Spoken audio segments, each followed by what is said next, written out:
All right, here with Oscar Smith, head football coach Chris Scott, as Tigers win it by a count of 52-21 over the Kings Fort Bulldogs to remain undefeated 6-0 on the season. Coach, two special teams touchdowns right out of the chute. I believe it was Alvin's Trey Jones with that kickoff return to start the game off. Damon DJ Etheridge, who has made his mark these last few weeks with 8 interceptions. He had a punt return to the house, and 14-0. It became a seesaw game. You're down 21-17, but like the Indian River game, your team knows how to respond from adversity and deficits, and tonight you put your foot in the throat. Yeah, I think that, come out and special teams establishes it right there at the beginning. I turn around and look at the quarterbacks. I'm like, hey, make sure you guys are staying warm back there. It feels like we're 8 minutes into the game and we still haven't gotten a snap.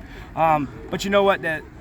What happened is Kings Fork did what their coaching and what Coach Joe Friana is bringing over here to the cultures. They fought back into things, and that's what we wanted. We kept saying, hey, listen, guys, we want to see and find our Grendel, and the Grendel is the beast on the other side of the ball that's going to bring the best out of Beowulf, right? And I'm going English on you, but that's what you asked Brock. They said, Coach, I found my Grendel, and it's guys on the other side of the ball that's going to iron sharpen iron. We want that competition, and here in the Southeastern District, you can get that with a lot of teams that can go on state championship runs, and that's what happened today, and our guys responded. Yeah, going deep there, and you groomed this guy on the sideline, Anthony Joffre. I know you got a lot of love for him from your days at Ocean Lakes, and certainly them kicking it short to you gave you good field position. How much was that critical, knowing how lethal their offense is? And they did outgain you tonight by 334 to 176, but you almost running clocked them, which is a crazy stat in itself. Yeah, I think the special teams there helps, and we get short fields with the interception returns. That's the thing. Like, what is great about this team is I think we have one of the best offensive lines up front. We're finding out which athletes can make the ball, can make things happen with the ball in their hands, and then all of a sudden you see these young guys stepping up and making these interceptions and the kickoff returns put us in such great field position. And once we get things clicking on offense with the energy, you can see what we can possibly do. And tonight, I think that in the second half, we started to show that. Sure, and you've always had a lot of talented players.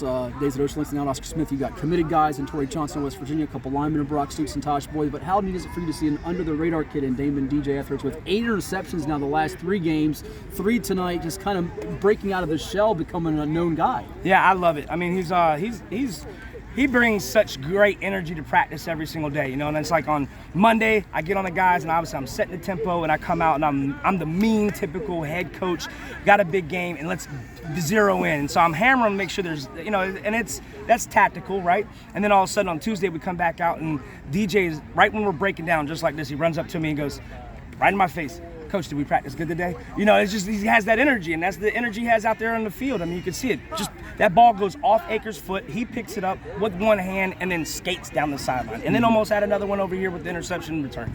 Well, I know you and your staff with some guys that have played at the high level, the Giovanni Simmonses, the Eli Harold played in the NFL, Eddie Burke, they played at the college level. They got to relish in the fact that this defensive backfield for you. You've had names recently here with Sherrod Koval, who's at Clemson, Assad Brown is a ranked guy.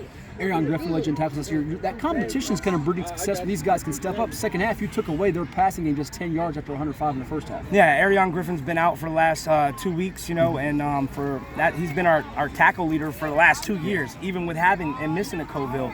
And then you have these young guys step up. I'll tell you right now, our freshman and sophomore class, we have about 8 Division I athletes coming up. They're 8 Division I, and that's not even bringing Travis Johnson onto the field, who's Torrey's brother, and seeing the things he's starting to do. So this team is really evolving, and it's going to be really dangerous with these athletes coming together. And I think one of them, Jacoby Marshall. How many tackles did he make in the first half? I mean, he's 18. I mean, that's if you go look back at the Indian River game, he's the one who makes the tackle on that running backside one-on-one with him when Arion's out. So these young guys are stepping up, which really, really makes me excited. As long as we keep zeroing in and keep working and getting better game by game. And this is the time of the year we have to do it because this is where our competition is. Yeah, it's where teams find out about themselves. And lastly, Coach, the offense doesn't put up eye-popping numbers, but your quarterback tonight, Cade Cox, who went with him pretty much for the whole duration, even splitting him and Parker Lancaster, about his mobility tonight. That's been a key thing in your offense for years, whatever QB it is, to extend plays where you got to finish off drives and get points out of it. Yeah, I think that, when you don't dial it up with the perfect call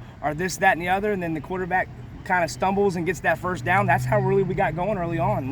Going down there, look maybe possibly like a goal line stand, and then we get a RPO, get him out on the edge, and then all of a sudden he gets the first down. Now we got some energy. Now we can finish that drive off. And that's really I think what separates us.